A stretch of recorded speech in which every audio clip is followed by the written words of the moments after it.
Un día como hoy celebramos la independencia de México.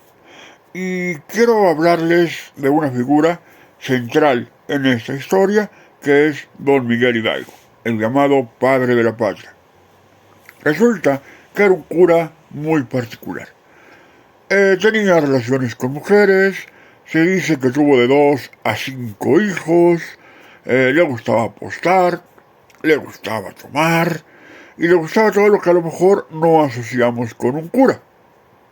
Hay que decirlo, el celibato es una institución de la Iglesia Católica que es en realidad una regla para pertenecer a ella como clérigos, pero no es algo que tenga que ver con la fe ni con la religión. De hecho, el propio Papa Francisco ha dicho sutilmente que se debería revisar esa parte.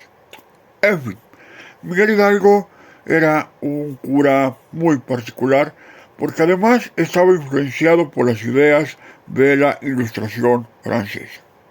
También era alguien que no tenía en la cabeza la independencia de España como tal. De hecho, en el grito, él grita «Viva Fernando VII». Y esto es porque en España se dio una división de la corona española a favor de Francia. Y los criollos vividos acá en esas tierras americanas pues tenían dudas de qué iba a pasar con el futuro. Entonces Hidalgo buscaba algo más como una especie de autonomía de la matriz que siguiera reconociendo la autoridad de Fernando como el rey. Esto poco a poco se fue transformando hasta la llegada de personas como José María Morelos y Pavón, que ya hablaban en sus sentimientos de la nación de una independencia concreta y real.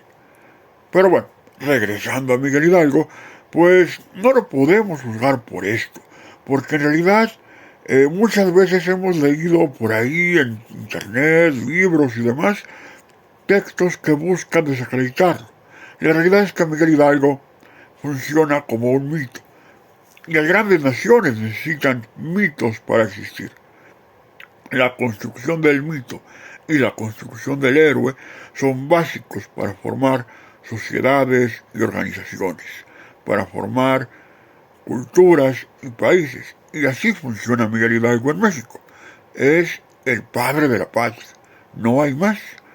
Sin embargo, él no solamente fue un cura que un buen día agarró las armas contra el virreinato, sino que además también era un transformador. Él se preocupó no solo por el poder de los criollos, que claro, era una preocupación muy presente. Recordemos que los criollos eran esta figura de los hijos de españoles, pero ya nacidos en tierras americanas y que no gozaban de los mismos derechos que los peninsulares. Pero Hidalgo, además, se preocupaba por los indígenas. Les enseñaba a criar viñedos, ovejas, cuidar sus tierras, para que ellos pudieran tener cierta independencia económica y libertad. De hecho, sí hay escritos que lo relacionan con el pensamiento para abolir la esclavitud. Y eso creo que es un factor que debemos aplaudir. Pero en este mundo y en este TikTok hablamos de poesía. Y por supuesto que también don Miguel Hidalgo y Costilla era poeta. Y de hecho, el que vamos a leer a continuación es un poema que le dedicó a sus carceleros poco antes de ser asesinado por el virreinato y por la Santa Inquisición. Él, en este poema, ya lo veremos, le agradece a sus carceleros por haber sido humanos con él y por no haberlo tratado como un despojo, como seguramente el virrey y la iglesia hubieran querido. Vamos a leer. Último pensamiento. Melchor, tu buen corazón ha adunado con pericia lo que pide la justicia y exige la compasión. De todo en la prisión das consuelo al desvalido en cuanto te es permitido. Partes el postre con él y agradecido Miguel y te da las gracias rendido. Ortega, tu crianza fina, tu índole y estilo amable siempre serán apreciables, aun con gente peregrina.